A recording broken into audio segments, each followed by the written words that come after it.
Nandito na po tayo sa episode 57 ng Magandang Dilag, mga kapuso.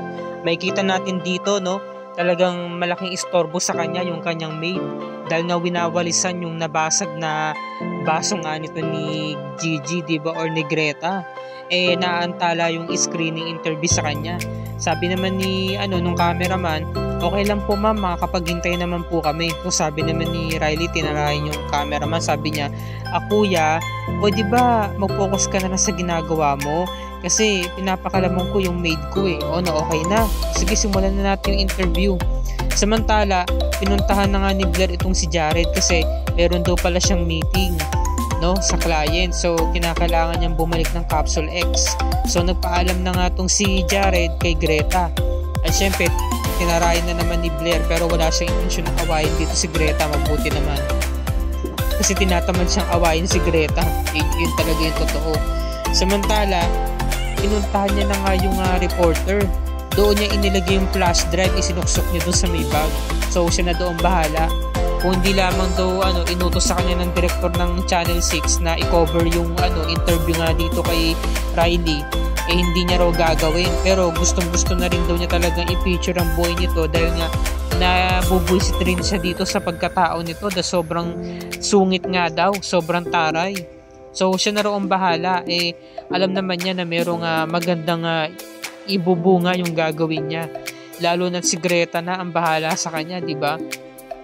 Subak na subak at solid na mga ibabayad sa kanya ni Greta di ba? Kaya itong si Riley talagang lumapit dito kay doon sa reporter sa kay Greta, sabi niya, so i-update mo na lang ako kung kailan ipipicture yung palabas ko thank you. Alam mo Greta, maraming salamat talaga. Talagang napakabuti mo. Talagang ibang-iba ka talaga. Gustong-gusto talaga kita. Sabi naman ni Greta, wala yun, Alice, ka ba? Para saan pa at naging magkaibigan tayo? Alam mo, kailangan meron kang gawin talaga nakakaiba Ano yun? Kailangan magkaroon ka ng watch party. Dapat kasi kasuhin mo na yun. Imbitahan mo yung mga malalapit ninyong kaibigan. Mas malalaki ang may tutulong nito sa campaign ni Mayor Magnus at sa'yo na rin para mas lalo kayong makilala. Diba yung engagement sa kayong recognition nandun doon? So kailangan gawin mo na. Sabi, grabe ka talaga Greta. So okay, asikasuhin ko to sa sekretary ko. Maghanap kami ng venue. Wag na. Sagot ko na yung venue. Grabe Greta, maraming salamat talaga. The best ka talaga, sabi ni Riley. Tapos ito na nga, sumunod na araw, nandito na. Tuwan-tuwa itong si Riley dahil nga nandito na nga si Greta. Sabi niya, maraming salamat Talagang inasikaso mo talaga itong lugar na to. Wala yun. Magkaibigan tayo. Saka, meron nga pala akong regalo sa'yo. Scented candle. Para nga maging mabango yung paligid mo. Para in case na merong umalingasaw hindi talaga maaamoy. Sabi naman ni Riley nakakatawa ka talaga Greta. Sige na, maupo na nga tayo. Mag-i-start na tayong lahat. Okay, ito na. So, ito namang si Mayor Magnus, natuwa siya nung nakita niya si Greta. Sabi niya, Greta, maraming salamat sa iyo kasi nandito ka at sinusuportahan mo ang ginagawa ng asawa ko. Sabi naman ni Greta, syempre naman, kasi malapit kami magkaibigan ni Riley. Kaya gagawin ko talaga ang lahat para sa ikabubuti niya. Maraming salamat. So, dumating na nga si Jared saka si Blair. Sabi naman ni Greta, hi Blair, hi Jared. So nagtitigan na naman sila. Tinarayan ni Blair, hindi niya pinansin si Greta. So sabi naman ni Magnus, Jared, you're here. Tama yan. Nandito ang suporta mo. Dahil pamilya tayo, dapat nagtutulungan tayo at nagbibigay ng suporta sa bawat isa. So biglang lumapit ng palim si Riley. Binulungan niya si Blair. Sabi niya, Blair, ba't mo yung ginawa kay Greta? Dapat pinansin mo naman siya. Sabi naman ni Blair, talagang tinitigan niya na lang si Riley, hindi na siya kumibo. Samantalang itong si Jada nanonood, pinapanood yung live coverage ng watch party nga nito ni Riley. At nakita siya ng ate Allison niya, kaya isinara yung laptop. Sabi niya, ate, ba't mo naman ginawa yun? Napaka-plastic niya, Ayokong makita ang pagmumukha niya. Nakakabuisit siya. Alahanin mo, Jada, ang sarap ng kinain natin kanina ng lunch natin. Ayokong isuka yun, yung mga kinain natin, saka nakakasuka ang pagmumukha niya. Hayaan mo siya. Sabi niya, tinarayan niya yung kapatid niya. Nagagalit talaga siya kapag nakikita ang pagmumukha ni Riley. Samantala, ipinalash na nga sa TV, yan sa malaking TV yung mga nagagawa nito ni Riley. Sabi ng isang reporter na nagbo-voice over, marami rin nagsasabi ng mga tao na mabuti at mabait daw itong si Miss Riley at talagang gagawin niya ang lahat para makatulong sa kanyang asawa. Siya ay ang businesswoman at COO ng Capsule X. Pero hindi lingid sa kaalaman ng iba, hindi nila alam ang totoong pag-uugali o kulay nito ni Miss Riley. Makikita natin sa video na sinasaktan niya ang kanyang matalik na kaibigan na si Alison Flores. At makikita rin natin dito sa video na sinasaktan niya yung isa sa mga staff ng Capsule X. At napag-alaman na ang batang ito ay walang iba kundi si Abby, minor. At makalipas lamang ang ilang linggo ay natagpuan siyang patay. Na bali-balita ay tumalon daw ito sa building, nag-suicide daw.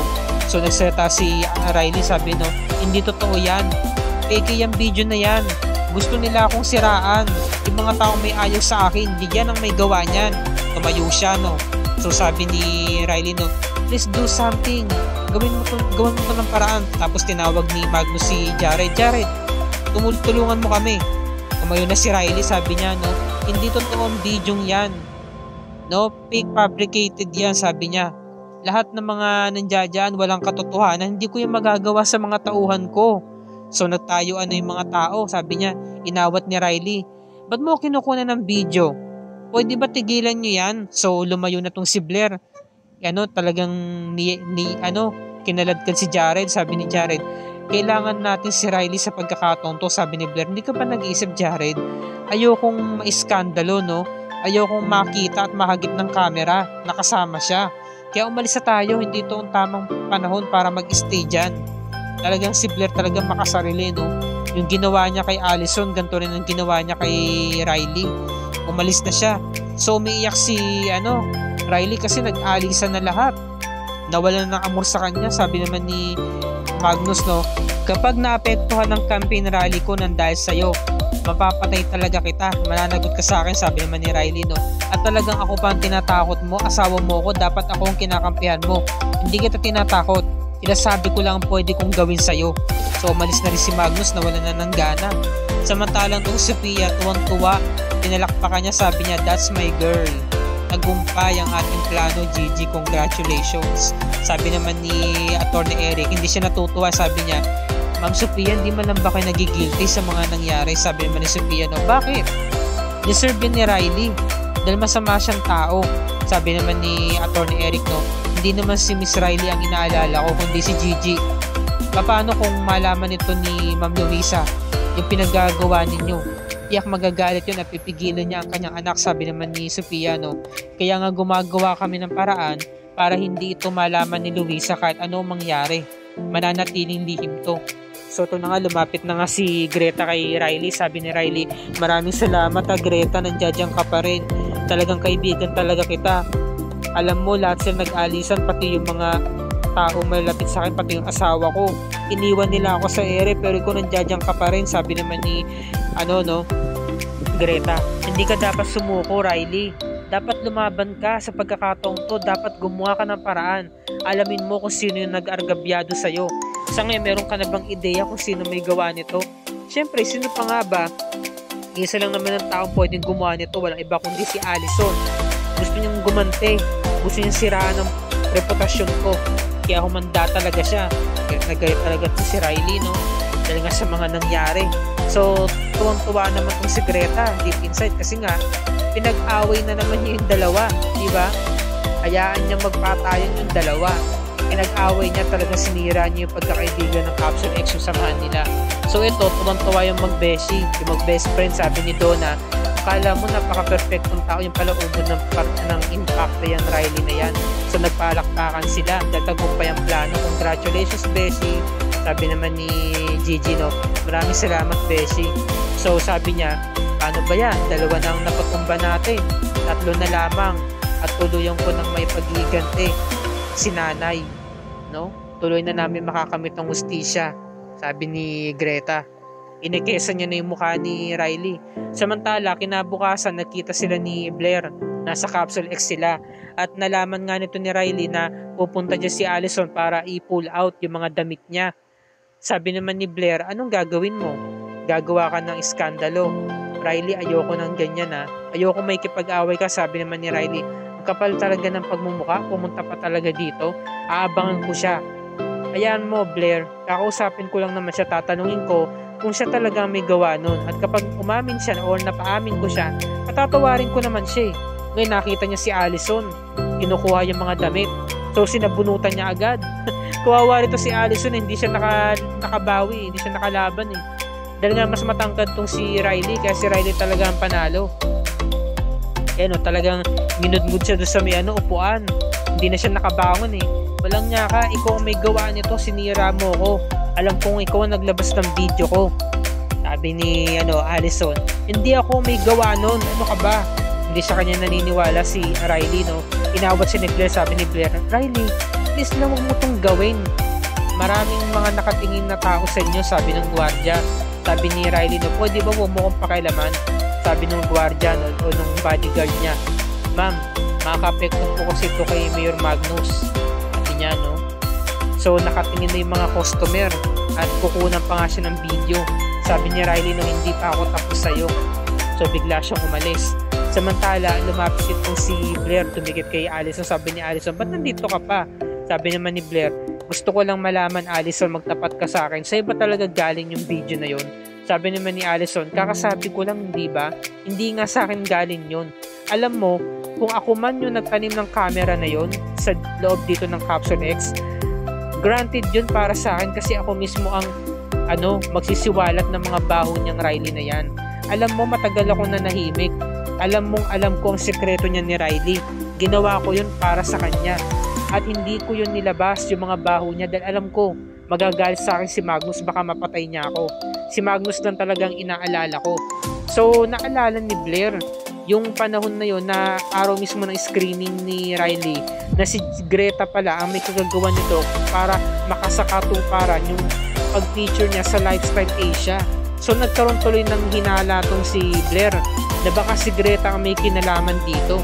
So, ito yung dapat natin pakatutukan bukas mga kapuso. Nagkaroon na ito ng effect, no? Domino effect dito sa campaign nito ni Mayor Magnus. Naka-apekto. Maraming mga supporters niya ang nag-atrasan.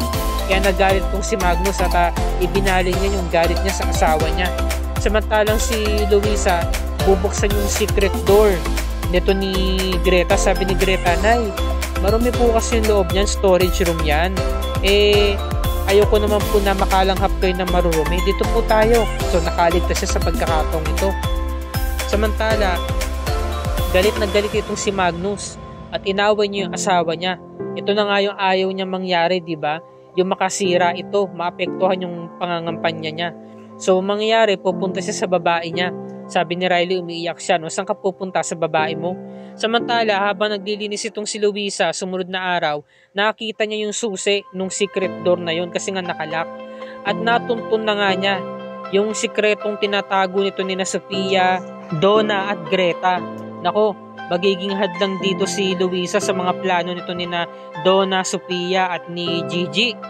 Dahil nagulat siya, nagtaka siya at nasurpresa siya. Bakit nga naman may mga gantong bagay si Gigi? Diba? Ayaw niya sa mga investigasyon eh. So ito yung dapat natin pakatutukan at abangan kung ano ang mga susunod na mangyayari dito sa eksenang to. At dito na po nagtatapos ang review and recap para sa araw na to mga kapuso. Kung bago ka pa lamang sa aking channel, please like this video at i-share mo na rin ito sa iyong social media platforms.